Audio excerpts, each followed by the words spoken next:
Join us for the very first IFL Live at London's Indigo at the O2, Sunday, August the 13th, with me, Kugan Cassius, and some very special guests. Eddie Hearn, Darren Barker, Johnny Fisher and more. Tickets now on sale. So in the words of Eddie Hearn... You get up, you dress up, and you fucking show up. This is Kugan Cassius, fly from London. We're at Trinity House here in Tower Hill. The announcement of this man here, Anthony Joshua, turning pro, finally. What's taken so long, brother? Things take time, you know. Obviously a contract-based professional debut for the next 3 years of my career. And I wanted to make sure that it's a contract that we never have to look at again. We can move on and have a steady route to success. How many offers did you have aside from Matchroom? A ballpark figure. Ballpark figure, yeah. Just round it off to 10. 10? Yeah, 8 to 10. And how many were in this country? 3. So the other 7 or so were from abroad? Yeah, Europe, America. Because I'm going to assume you were offered ridiculous amounts of money probably from abroad. So you've gone with where your heart tells you to go? Yeah. Not just for the money? I've always backed myself from day one. I've been competing as an amateur with no money. And there's always been the opportunity to turn professional since winning the ABAs. But I backed myself to stay on and keep on developing. As an amateur, developing my skills, developing my craft and my mental state as a boxer. So the deals that were coming in from then and the deals that are coming in now, I had to really take time and think about what's going to be best for me. Stepping away from that Olympic setup that I was based at in Sheffield, with the coaches I was working with, you know, the equipment I had access to take myself away from that just for the amount of money I was going to make wasn't really what I was planning on doing, because as I said once again, I'm going to back myself as a professional.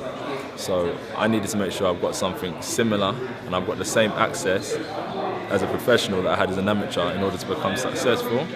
So I'm really happy with the decision I made. And regardless of the money, I'm now a paid athlete. You know, I'm a professional. I'm happy with the money. I'm happy with my terms and conditions. I'm happy with the rate I'm going to be moved at. And deep down within my heart and my mind, I'm mentally ready and I don't have any regrets. And I'm ready to get the ball rolling. How much outside influence, apart from yourself, did you take into this consideration? Did you have people telling you, well, you should be doing this, you should be doing that, or ultimately did it come from you? Oh yeah, ultimately it came from me.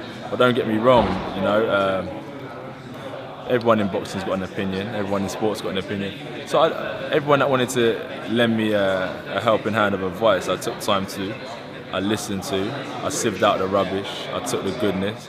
And I ultimately sat down to myself and I said, you know, I'm ready. This is me. This is where I want to be. This is what's right for me. Because ultimately, when I step in the ring, everyone gets out. You know, so I've got to make sure I'm happy. And I just feel that I'm at peace with this decision. As I said, I'm ready to get the ball rolling. October the 5th, Carpe Diem at the O2 Arena. Who's going to train you as a professional? Well, I'm going to be based in Essex with Tony Sims doing my neck of the woods, you know. Yeah, so I'm going to come and see you. I'll bring you Nando's every day. It would be good if we could do some work, if you can get some film of me training. So 100%. I can look back. Yeah, we can 100%. definitely sort something out. Because it's a chapter, it's a new beginning, you know. And I would like to document, hopefully, my rise to the top.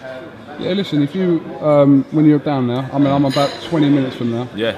So if you want to let me know, and just for your own personal montage, if you like. Yeah. Yeah, that's cool. What weight are you going to be fighting at? I was joking.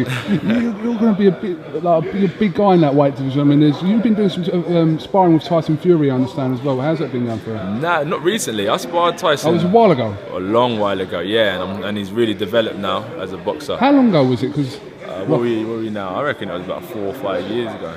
4 or 5 years ago? Yeah. Didn't you do something recently with him? No. Oh. I'd love to, especially leading up to my bout, which is a week after theirs. I think it would coincide to do some work, you know. So we'll see what happens. I'm not sure why I thought that there was something more recent than that. I think you know, one day I was sparring, and I think the Fury camp came into the GB boxing gym. I think that's the closest thing I've had to sparring or being in contact with Fury since we sparred in Finchley. Okay. Your level of opposition you're going to start off with. Have you talked to Eddie about that? Because it's not that easy in the heavyweight ranks, especially at the sort of the level you're going to be starting off at. Is to match you with who exactly in the first few fights? My first fight is not going to be no World Championship final, no Olympic final. No. You know, that everyone knows But that. you don't want someone you're just going to knock over in the first round either, You know what? I'm here to fight. I'm here to be prepared. I'm here to win. So I think that Eddie's job is to bring these fighters through. My trainer's job is to say, you know, we'll take him, we'll take that, we'll get. You know how the business goes. And then my job is to win. So if they bring me so on and so forth, or Tom, Dick and Harry, my job is just to beat whoever's in the other side of the ring. So I'm not really fussed who I fight first, as long as I get the win October the 5th. That's all that matters. Yeah, that's what I meant. And you're pleased about it? Obviously, topping the O2 show, massive venue. Yeah, I'm pretty chilled, man. Pretty chilled. Yeah, it's another bout, topping it, undercarding it, whether it's in a shed somewhere or in the O2. I'm really privileged just to be back in the ring competing as a professional and fulfilling my dreams and destiny. All right, listen, I think you've got to go soon. You've got an appearance on Sky Sports News coming up Yeah. at 3:30. So Yeah, so tune in. good luck with that, and I'm sure we'll catch up with you soon. But well done, decision made, onwards and upwards, new chapter. Stay hungry. Remember that 18 months ago, the car ride from Watford. Remember, just man. don't forget that. You know, we got to go back there sometime. All right, We've got to go back there sometime. no worries. All right then, brother. Coogan Cassius with Anthony F. Joshua, iFilm London. Thank you very much. Peace. Join us for the very first IFL Live at London's Indigo at the O2, Sunday, August the 13th, with me, Coogan Cassius, and some very special guests. Eddie Hearn, Darren Barker, Johnny Fisher and more. Tickets now on sale. So in the words of Eddie Hearn, You get up, you dress up, and you fucking shut up.